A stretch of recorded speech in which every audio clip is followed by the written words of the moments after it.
Hello दोस्तों, नमस्ते, प्रणाम। मैं चंदन मौर्य, हमारे चैनल में आप लोग का स्वागत है। छठी मैया का गीत सुनाने जा रही हूँ। आप लोग सुनिएगा, फुल सपोर्ट करिएगा, लाइक कमेंट शेयर करिएगा।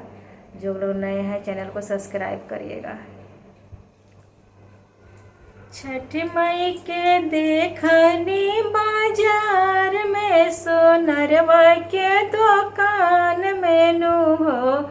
छठी मई बैठल बाड़ी सोने के चौकिया, टीकावा बेसहतरी हो। छठी मई बैठल बाड़ी सोने के चौकिया, नथिया बेसहतरी हो। छठ मई के देखनी बाजार में, बजजवा के दुकान में नु। छठी मई बैठल बाड़ी सोने के चौकिया, चुनरी बेसहतरी हो। छठी मई बैठल बाड़ी सोने के चौकिया, चुनरी बेसहतरी हो।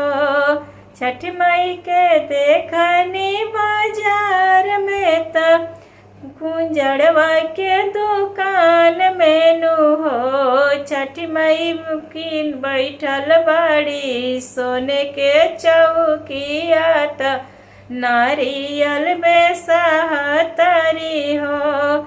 छठी मई बैठल बाड़ी कुंजड़वा के दुकानवा, नारियल बेसहतरी हो। छठ मई के देखनी बाजार में, डमवा के दुकान में नु हो। छठ मई बैठल बाड़ी सोने के चौकिया, कलशुप बेसहतरी हो।